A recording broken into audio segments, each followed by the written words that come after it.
தென்னாடுடைய பெரியவா போற்றி, எந்நாட்டவர்க்கும் இறைவா போற்றி. சர்வஜா சர்வவியாபி மகா பெரியவா சரணம். மாய பிறப்பருக்கும் மகா பெரியவா போற்றி. மாய பிறப்பருக்கும் மகா பெரியவா போற்றி. அபார கண சிந்தும் ஜானதம் சாத்ருப்பணம் ஸ்ரீ சந்திரசேகர குரும் பிரணமாமதன் கலியுதேவன் காட்சிமானி யூடியூப் சேனல் பிரத்யேகமா நமது மகாபெரிட பக்தர்களுக்கு ஏற்பட்டு கொண்டிருக்கும் மனவுகளை ஒவ்வொரு நாளும் ஒரு அனுபவம். அதுக்கு ஒரு தலைப்பு, நீங்கள் அனுபவத்தோட தலைப்பு வீட்டுக்கு வந்த மகாலட்சுமியை துரத்திட்டானே. வீட்டுக்கு வந்த மகாலட்சுமியை துரத்திட்டானே. இந்த சேனல் இருக்க சப்ஸ்கிரைப் பண்ணாலும் பண்ணுங்க, தினமே பாருங்க. நான் திருப்பி சொல்லிகிட்டே இருக்கேன், ஆனால் பார்க்கணும், வேறு என்ன பண்ணுறது. இந்த டிஸ்கிரிப்ஷன்லாம் நம்ம சேனல் ஒன்றுத்தில் தான் இருக்கும், என்ன சொல்கிறோம்ங்கிறது உங்களுக்கு அது கொஞ்சம் புரியறதுக்கு வசதியாக இருக்கும். இதோட பெரியவாளுடைய இதில் நடக்கிறது தான். பெரியவாளுடைய இது இல்லாமல் நம்ம ஒன்றுமே பண்ண முடியாது. மகாபெரியவாளோட ஒரு பக்தர், அவர் அவருடைய பொண்ணுக்கு, அவர் ரொம்ப வசதி இல்லாத குடும்பம், ஏழ்மையான ஒரு குடும்பம் தான். ஒரு ஏதோ தெரில, ஒரு நேரம் சரியில்லை, அதனால் ஒரு நல்ல ஒரு வரன் வந்தது. கொஞ்சம் பணக்கார இடம் மாதிரி தெரிஞ்சுது. அவள் ஒத்துண்டாளேன்னு சொல்லிட்டு சரின்ட்டு ஒத்துண்டார், கல்யாணத்துக்கு ஒத்துண்டார். ஆனால் கல்யாணம் நெருங்க என்ன பண்ணுறா, இந்த நகை வேணும் அந்த நகை வேணும் நிறைய கேட்குறா. எப்படியா போடணும் நீங்கள் அப்படின்னு. என்ன பண்ணுறது, பார்த்தார் இவர்.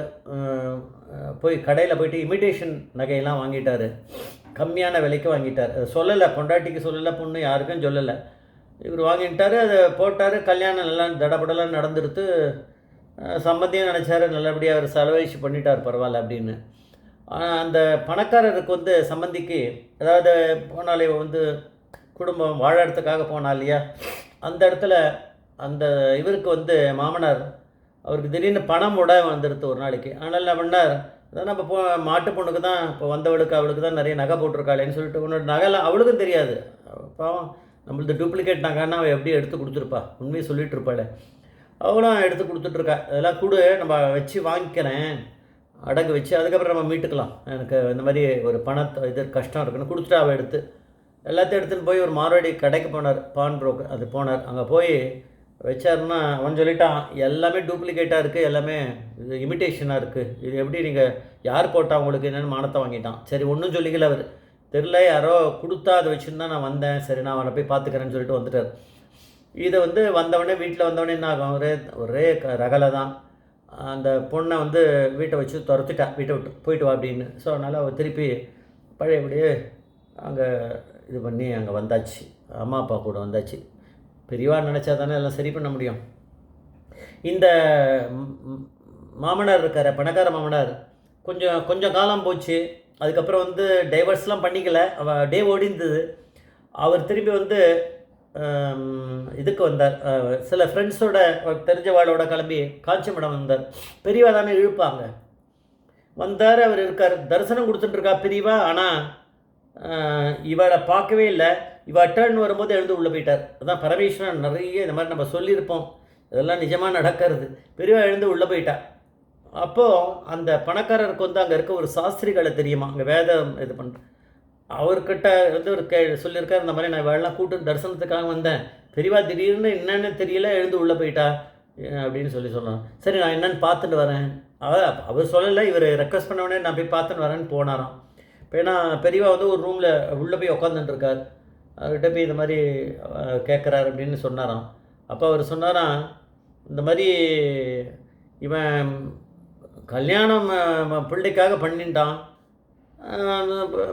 இந்த மாதிரி அது இப்போ திடீர்னு அவனுக்கு பணம் முட வந்துடுத்து. பெரியவா தான் ஸ்டோரியை சொல்கிறான், அது எல்லாம் இமிட்டேஷன் நகையை போட்டுட்டா அப்படின்னு கோபப்பட்டு அந்த வீட்டுக்கு வந்த மகாலட்சுமியை துரத்திட்டான். அங்கே போயாச்சு அவள் திரும்பி.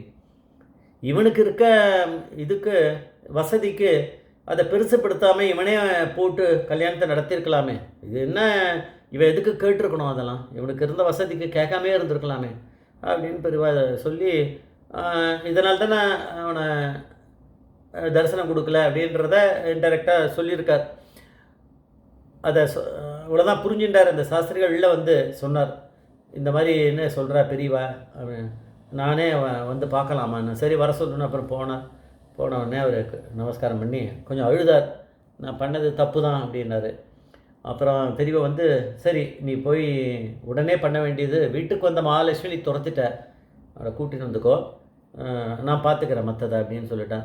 அவர் போனார், மாட்டு பொண்ணை கூட்டுன்ட்டு வந்தார். அந்த இது செட்டில் ஆகிடுத்து.